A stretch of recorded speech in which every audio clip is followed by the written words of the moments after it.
ಆರೋಗ್ಯಕರವಾದ ಒಂದು ಚರ್ಚೆ ನಡೆಯಿತು.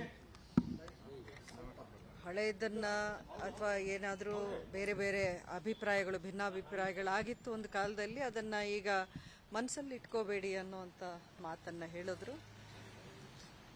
ಇನ್ನು ಹಾಗೇನೆ ನಾವು ಮುಂದಿನ ಒಂದು ನಡೆಯ ಬಗ್ಗೆ ಒಂದಷ್ಟು ಚರ್ಚೆ ಆಯಿತು. ಒಂದು ಆರೋಗ್ಯಕರವಾದ ಡಿಸ್ಕಷನ್ ಆಯಿತು. ನಿಮ್ಮ ಸಹಕಾರ ಇರಲಿ ಅಂತ ಕೇಳಿದ್ರು. ನಾನು ನಿನ್ನೆ ಹೇಳಿದಾಗೆ ನನ್ನ ಕಾರ್ಯಕರ್ತರು, ನನ್ನ ಹಿತೈಷಿರು, ಅವರನ್ನು ಫಸ್ಟ್ ಸಂಪರ್ಕ ಮಾಡಿ ಅವರ ಒಂದು ಒಪ್ಪಿಗೆ ತಗೊಳ್ಳದೆ ನಾನು ಯಾವುದೇ ನಿರ್ಧಾರ ತಗೊಳ್ಳೋಕ್ಕಾಗೋದಿಲ್ಲ ಅನ್ನೋವಂಥ ಮಾತನ್ನು ನಾನು ಮುಕ್ತವಾಗಿ ಹೇಳಿದ್ದೀನಿ ಅವ್ರಿಗೆ. ಖಂಡಿತ ಅದನ್ನು ನಾನು ಅರ್ಥ ಮಾಡ್ಕೋತೀನಿ. ನೀವು ಅವ್ರನ್ನೆಲ್ಲ ಸಂಪರ್ಕ ಮಾಡಿ ಅವರ ಒಂದು ಸಲಹೆ, ಅವರ ಒಂದು ಆಸೆ ಏನಿದೆ ಅದನ್ನು ನೀವು ಮನಸ್ಸಲ್ಲಿಟ್ಕೊಂಡು ಆಮೇಲೆ ನೀವೊಂದು ಸ್ಟೆಪ್ ತಗೊಳ್ಳಿ. ನಾನು 3ನೇ ತಾರೀಕಿಗೆ ನನ್ನ ನಿರ್ಧಾರ ಮಂಡ್ಯದಲ್ಲೇ ನಾನು ಅನೌನ್ಸ್ ಮಾಡ್ತೀನಿ ಅಂತ ಹೇಳಿದ್ದೀನಿ.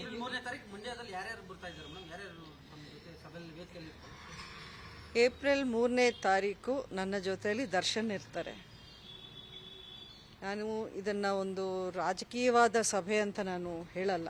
ನನ್ನ ನಿರ್ಧಾರ ಏನಿದೆ, ನನ್ನ ಬದ್ಧತೆ ಏನಿದೆ, ನನ್ನ ಬೆಂಬಲಿಗರು, ನನ್ನ ಹಿತೈಷಿರು, ಅಂಬರೀಷ್ ಅವರ ಅಭಿಮಾನಿಗಳು, ಮಂಡ್ಯ ಜಿಲ್ಲೆಯ ಜನತೆ, ಇವ್ರನ್ನ ಉದ್ದೇಶಿಸಿ ನಾನು ಮಾತನಾಡೋದು. ಅದರಲ್ಲಿ ನಾನು ಪೊಲಿಟಿಕಲ್ ಆಗಿ ಯಾರನ್ನು ನಾನು ಇನ್ವಾಲ್ವ್ ಮಾಡ್ತಾ ಇಲ್ಲ. ಈ ಒಂದು ಸಂದರ್ಭದಲ್ಲಿ ನನ್ನ ಜೊತೆಲಿ ದರ್ಶನ್, ಅಭಿಷೇಕ್ ಇರ್ತಾರೆ ಅಷ್ಟೇ. ಕುಮಾರಸ್ವಾಮಿ ಸ್ಪರ್ಧೆ ಮಾಡಬೇಡಿ ಅಂತ ಏನಾದ್ರು ಕೇಳ್ಕೊಂಡ್ರಿ? ಬಟ್ ಸಹಕರಿಸಿ ನನಗೆ ಸ್ಪರ್ಧೆ ಮಾಡಬೇಡಿ ಅಂತ ಕೇಳ್ಕೊಂಡ್ರ? ಇಲ್ಲ, ನನ್ನ ಸ್ಪರ್ಧೆ ಬಗ್ಗೆ ನಾನು ಮಾತಾಡಿಲ್ಲ, ಅವರು ಮಾತಾಡಿಲ್ಲ.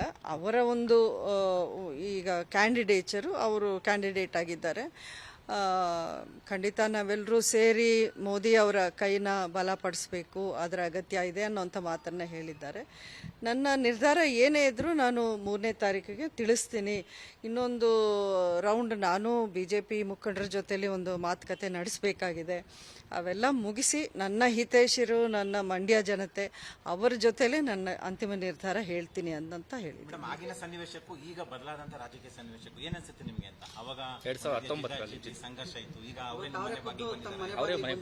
ಬದಲಾದ ರಾಜಕೀಯ ಸನ್ನಿವೇಶ ಬಗ್ಗೆ ಹೇಳೋದು ನೋಡಿ. ರಾಜಕೀಯವಾಗಿ ನನಗೆ ಈವರೆಗೂ ಅಂದರೆ ಬಿಫೋರ್ 2019ಕ್ಕೆ ಮುಂಚಿತವಾಗಿ ನನಗೇನು ರಾಜಕೀಯವಾದ ಒಂದು ಯಾವುದೇ ಒಂದು ಅನುಭವ ಇದ್ದಿಲ್ಲ. ಇದು ರಾಜಕೀಯ ಅನ್ನೋದು ಈ 5 ವರ್ಷಗಳಲ್ಲಿ ಒಂದಷ್ಟು ಪಾಠಗಳನ್ನ ಕಲಿಸ್ಕೊಟ್ಟಿದೆ ನನಗೂ. ಇದೊಂದು ಚದುರಂಗದ ಆಟ ಅನ್ನೋದರಲ್ಲಿ ಸಂಶಯನೇ ಇಲ್ಲ. ಸೊ ಹಾಗಾಗಿ ಬದಲಾವಣೆ ಆಗ್ತಾ ಇರುತ್ತೆ.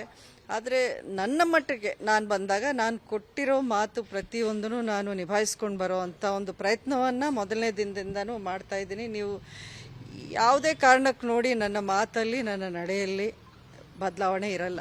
ಹಾಗಾಗಿ ನಾನು ಯಾವುದೇ ಹೆಜ್ಜೆ ಹಾಕೋಕೆ ಮೊದಲು ನಾನು ಅಷ್ಟು ಸೂಕ್ಷ್ಮವಾಗಿ ಅದರ ಬಗ್ಗೆ ಯೋಚನೆ ಮಾಡಿ ಎಲ್ಲರನ್ನೂ ಸಂಪರ್ಕಿಸಿ, ನನ್ನ ಒಂದು ಹಿತದೃಷ್ಟಿ ಅಲ್ಲ, ನನ್ನ ಭವಿಷ್ಯ ಅಲ್ಲ, ನನ್ನ ಜಿಲ್ಲೆಯ ಜನತೆ ಅವ್ರಿಗೆ ಒಳ್ಳೇದಾಗಬೇಕು, ಅಂಥದ್ದೇ ಒಂದು ತೀರ್ಮಾನ ನಾನು ತಗೋಬೇಕು ಅಷ್ಟೇ. ಮೇಡಮ್, ಒಂದು ಸವಾಲು, ಒಂದು ರೀತಿಯಲ್ಲಿ ಇಕ್ಕಟ್ಟು, ಗೊಂದಲ ಇದೆ, ನೀವು ತೀರ್ಮಾನ ತೆಗೆದುಕೋಬೇಕು ಅಂತ ನೋಡಿ. ಇದು 2019ರಲ್ಲೂ ಇತ್ತು, ಇದಕ್ಕಿಂತ ದೊಡ್ಡ ಸವಾಲೆಲ್ಲ ಇತ್ತು. ಆಗಲೂ ಜನ ನನಗೇನು ಹೇಳಿದ್ರು ಅದೇ ರೀತಿ ನಾನು ನಡ್ಕೊಂಡೆ. ಜನ ನನ್ನನ್ನು ಆಶೀರ್ವಾದ ಮಾಡಿದ್ದಾರೆ. ಖಂಡಿತ ಇವಾಗ್ಲೂ ಜನಾದೇಶನೇ ನನಗೆ ಮುಖ್ಯ, ಅತಿ ಮುಖ್ಯ ಅದು. ಸೊ ಹಾಗಾಗಿನೇ ನಾನು ಇಷ್ಟು ದಿನಾನು ನನ್ನ ನಿರ್ಧಾರ ನಾನು ಒಂದು ಕನ್ಫರ್ಮ್ ಆಗಿ ನಾನು ಹೇಳದೇ ಇರೋದು ಅದೊಂದೇ ಕಾರಣ. ಯಾರನ್ನು ನೋಯಿಸಿ, ಅದು ಮಂಡ್ಯ ಜಿಲ್ಲೆಯ ನನ್ನ ಅಭಿಮಾನಿಗಳಿರಲಿ, ಅಂಬರೀಷ್ ಅವರನ್ನ ಇಷ್ಟು ವರ್ಷಗಳು ಸಾಕಿ ಬೆಳೆಸಿದಂಥ ಅವರ ಬೆಂಬಲಿಗಲಿರಲಿ, ಅವ್ರನ್ನ ನೋಯಿಸೋ ಅಂಥ ನಿರ್ಧಾರ ನಾನು ಯಾವತ್ತೂ ಮಾಡೋಕೆ ಹೋಗೋದಿಲ್ಲ. ಯಾಕೆಂದರೆ ಅವ್ರಿಗೋಸ್ಕರನೇ ನಾನು ಇಷ್ಟೊಂದು ಕಷ್ಟಪಟ್ಟು ಈ ಒಂದು ಪ್ರೀವಿಯಸ್ ಎಲೆಕ್ಷನಲ್ಲೂ ನಾನು ಹೋರಾಟ ಮಾಡಿದ್ದು. ಮುಂದಕ್ಕೂ ಹಾಗೇನೆ ನನ್ನ ನಡೆ ಏನಿದ್ರೂ ನನ್ನ ಜಿಲ್ಲೆಯ ಜನತೆ, ನಮ್ಮ ಬೆಂಬಲಿಗರು ಅವರ ದೃಷ್ಟಿಲಿ ಇಟ್ಕೊಂಡು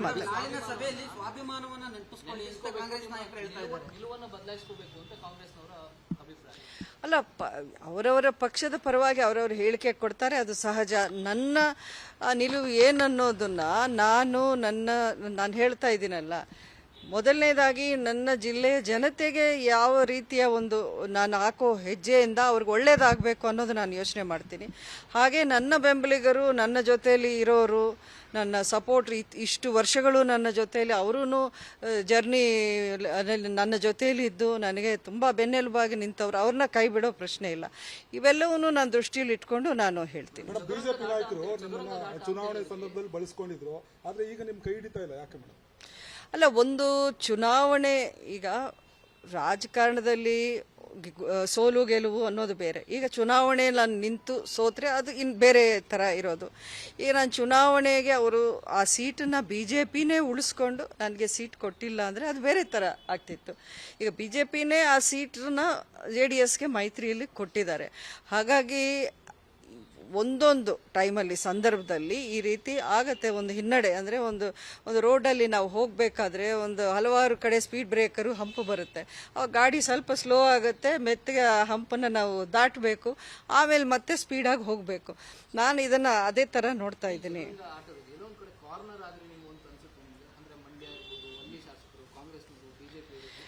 ನೋಡಿ, ಕಾರ್ನರ್ ನಾನೇನಾಗಿಲ್ಲ, ಇದು ನಾನು ತಗೊಂಡಿರೋ ನಿರ್ಧಾರ ಅಲ್ವಾ. ಈಗ ಕಾರ್ನರ್ ಆಗಿದೆ ಅಂದರೆ ನನಗೆ ಬೇರೆ ಯಾವುದೇ ಆಯ್ಕೆಗಳಿರಲಿಲ್ಲ, ಹಾಗಾಗಿ ನಾನು ಕಾರ್ನರ್ ಆದೆ ಅಂದರೆ ಅದಕ್ಕೊಂದು ಅರ್ಥ ಇದೆ. ನನಗೆ ಎಲ್ಲ ಆಯ್ಕೆಗಳು BJP ಪಕ್ಷ ಕೊಟ್ಟಿದ್ರು. ನಮಗೆ ಅನಿವಾರ್ಯತೆ ಆಗಿದೆ. ಬಟ್ ನಾವು ನಿಮಗೆ ಬೇರೆ ಕಡೆ ಎಲ್ಲನೂ ನಾವು ಒಂದಷ್ಟು ಆಯ್ಕೆಗಳಿವೆ, ನೀವು ಅದರಲ್ಲಿ ಸೆಲೆಕ್ಟ್ ಮಾಡ್ಕೊಳ್ಳಿ ಅನ್ನೋಂಥ ಓಪನ್ ಆಫರ್ ಕೊಟ್ಟರು. ಸೊ ಹಾಗಾಗಿ ಕಾರ್ನರ್ ಯಾರೂ ನನ್ನನ್ನು ಮಾಡಿಲ್ಲ, ನಾನು ಕಾರ್ನರ್ ಆಗಿಲ್ಲ. ಇದು ನನ್ನ ನಿರ್ಧಾರ. ನಾನು ನನ್ನ ಹೇಳಿಕೆಗೆ ನಾನು ಆ ಒಂದು ಕಮಿಟೆಡ್ ಆಗಿ ನಾನು ಇರಬೇಕು ಅಂತ ನಾನು ಅನ್ಕೊಂಡಿದ್ದೆ. ಸೊ ಅದನ್ನು ನಾನು ಕಾರ್ನರ್ಡ್ ಅಂತ ಯಾವತ್ತೂ ಅನ್ಕೊಳ್ಳಲ್ಲ. ಬಿಜೆಪಿ ನಾಯಕರ ಜೊತೆ ಮಾತಾಡಬೇಕು ಅಂತ ಹೇಳಿದ್ರಿ, ನಮ್ಮ ರಾಜಕೀಯ ಭವಿಷ್ಯದ ಬಗ್ಗೆ ಮಾತಾಡ್ತೀರಾ ಅಥವಾ ಅಭಿಷೇಕ್ ಅಂಬರೀಶ್ ಅವರ ರಾಜಕೀಯ ಭವಿಷ್ಯದ ಬಗ್ಗೆನಾ? ನನ್ನ ಬಗ್ಗೆ ನಿಮ್ಗೆ ಏನಾದರೂ ಸ್ವಲ್ಪನಾದರೂ ಗೊತ್ತಿದ್ರೆ ಈ ಪ್ರಶ್ನೆ ನೀವು ಕೇಳ್ತಿರ್ಲಿಲ್ಲ. ಯಾವತ್ತೂ ನಾನು ಅಭಿಷೇಕ್ ಅಂಬರೀಶ್ ಅವರ ರಾಜಕೀಯ ಭವಿಷ್ಯದ ಬಗ್ಗೆ ನಾನು ಕೇಳಲೂ ಇಲ್ಲ. ಅವ್ರಿಗೇನೆ ಆ ಅವಕಾಶ ಬಂದಾಗಲೂ ಅವರು ಇಬ್ಬರೂ ತಿರಸ್ಕಾರ ಮಾಡಿದ್ವಿ. ಈಗಾಗಲೇ ನಾನು ಸಿನಿಮಾ ಮಾಡ್ತಾ ಇದ್ದೀನಿ, ನಾನು ರಾಜಕೀಯಕ್ಕೆ ಈಗ ಎಂಟರ್ ಆಗಲ್ಲ ಅಂತ ಹೇಳಿದ್ದಾರೆ. ಅಷ್ಟೇ ಅಲ್ಲ, ನಾವು ಅಂಬರೀಷ್ ಅವ್ರ ಥರನೇ ನಾವು ಅದೇ ಪ್ರಿನ್ಸಿಪಲ್ಗೆ ನಾವು ಸ್ಟ್ಯಾಂಡ್ ಮಾಡಬೇಕು. ನಮ್ಮ ಕುಟುಂಬದಲ್ಲಿ ಬಂದರೆ ಒಬ್ಬರೇ ಅಭಿಷೇಕ್ ಅಂಬರೀಷ್ ಯಾವಾಗ ರಾಜಕೀಯಕ್ಕೆ ಬರ್ತಾರೋ ಆವಾಗ ನಾನು ವಿರಾಮ. ಹೌದಾ? ನಿಮ್ಮ ನಿರ್ಧಾರ ಮಾಡುವಾಗ ಕುಮಾರಸ್ವಾಮಿ ಅವರ ಇವತ್ತಿನ ಚರ್ಚೆಯ ಅಂಶನ ಆಧಾರವಾಗಿ ನಾನು ಎಲ್ಲವನ್ನೂ ನಾನು ತಗೊಳ್ಬೇಕಾಗತ್ತೆ. ಈಗ ಪ್ರತಿಯೊಂದು ವಿಷಯವನ್ನು ನಾನು ನನ್ನ ಬೆಂಬಲಿಗರ ಜೊತೆಯಲ್ಲಿ ತುಂಬಾ ಕೂಲಂಕುಷವಾಗಿ ನಾನು ಚರ್ಚೆ ಮಾಡಿ ಅವರೆಲ್ಲರಿಗೂ ನಾನು ಓಪನ್ ಆಗಿ ಹೇಳ್ತೀನಿ, ಇಂತಿಂಥ ಮಾತುಗಳು, ನಿಮ್ಮ ಉದ್ದೇಶ ಏನು, ನಿಮ್ಮ ಅಭಿಪ್ರಾಯ ಏನು ಅಂತ ಅವ್ರನ್ನೇ ಕೇಳ್ತೀನಿ. ನಾನು ಅದಕ್ಕೆ ಇಷ್ಟು ಟೈಮ್ ನಾನು ಕೇಳಿರೋದು, ನಾನು 3ನೇ ತಾರೀಕು ಟೈಮ್ ಕೊಡಿ ಅಂತ. ಇದೆಲ್ಲ ಒಂದು ಸ್ಟೆಪ್ ಹಂತವಾಗಿ ಆದಮೇಲೆ ಒಂದು ಚರ್ಚೆ, ನಾನು ಆವಾಗ ಅಂತಿಮ ನಿರ್ಧಾರ ಹೇಳ್ತೀನಿ.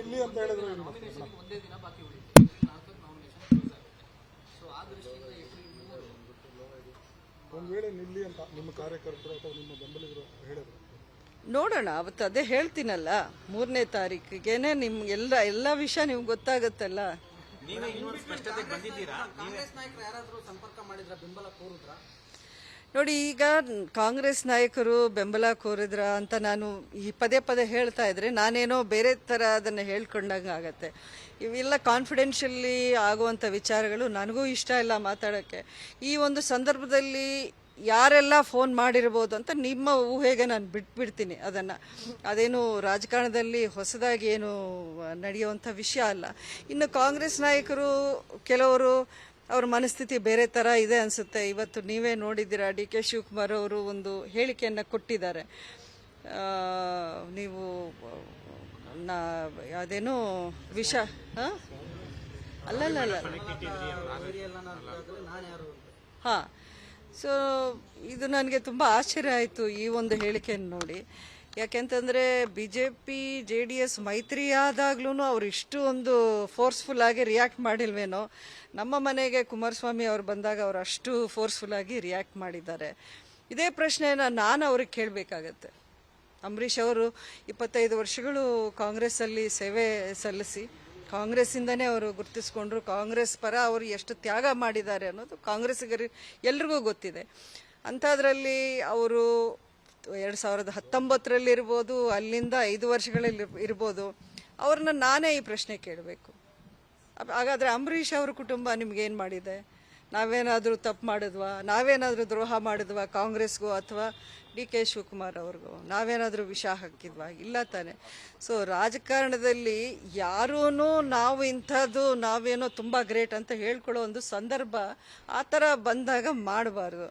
ಸೊ ನಮ್ಮ ಬಗ್ಗೆ ಅವ್ರಿಗೆ ಯಾಕೆ ಅಷ್ಟೊಂದು ಆಕ್ರೋಶ ಬಂತು, ಈ ಮನೆಗೆ ಅವ್ರು ಬರ್ತಾ ಇದ್ದಾರೆ ಅಂತ ನನಗೂ ಅರ್ಥ ಆಗ್ತಿಲ್ಲ. ಇದರಲ್ಲಿ ನೀವೇ ಅರ್ಥ ಮಾಡ್ಕೋಬೇಕು. ಅಂದರೆ ಕಾಂಗ್ರೆಸ್ ವಿಚಾರ ಕೇಳಿದ್ದಕ್ಕೆ ನಾನು ಇದನ್ನು ಹೇಳ್ತಾ ಬಂದೆ.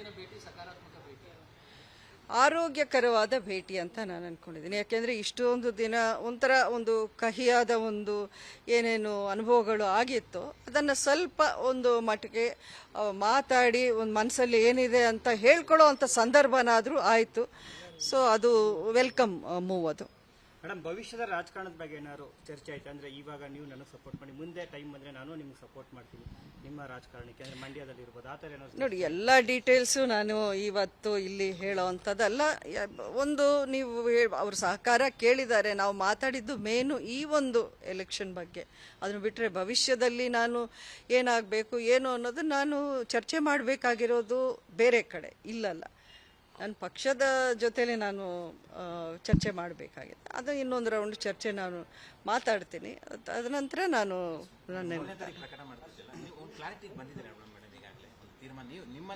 ಅದನ್ನೇ ಹೇಳ್ತಾ ಇದ್ದೀನಲ್ಲ, ಇನ್ನು ಒಂದು ರೌಂಡ್ ಚರ್ಚೆ ನಾನು ನಡೆಸಬೇಕಾಗಿದೆ. ನನಗೂ ಒಂದಷ್ಟು ಕ್ಲಾರಿಫಿಕೇಷನ್ಸ್, ಡೌಟ್ಸ್ ಇದೆ ಮೈಂಡಲ್ಲಿ, ಅದನ್ನು ಕ್ಲಿಯರ್ ಮಾಡ್ಕೋಬೇಕಾಗಿದೆ. ಅದಾದಮೇಲೆ ಖಂಡಿತ ನನಗೆ ಒಂದು ಸ್ಪಷ್ಟತೆ ಬರುತ್ತೆ.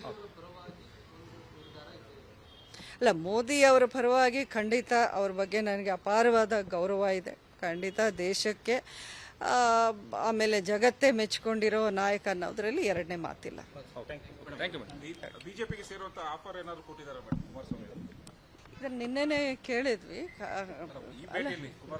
ಅಲ್ಲ, ಬಿಜೆಪಿಗೆ ಆಫರ್ ಬಿಜೆಪಿ ಪಕ್ಷದಿಂದ ಬರಬೇಕು, ಬೇರೆ ಪಕ್ಷದಿಂದ ಹೆಂಗೆ ಬರುತ್ತೆ? ಅಧಿಕೃತವಾಗಿ ಸೇರ್ಪಡೆ ಮಾಡಿ. ಅಲ್ಲ, ಅದು ಪಕ್ಷದ ಲೀಡರ್ಸ್ ಖಂಡಿತ ಕೇಳಿರ್ತಾರಲ್ವಾ. ಇಲ್ಲಾಂದ್ರೆ ಇಷ್ಟು ದೂರಕ್ಕೆ ಬರ್ತಿತ್ತ ಮಾತು? ಕೇಳಿದ್ದಾರೆ.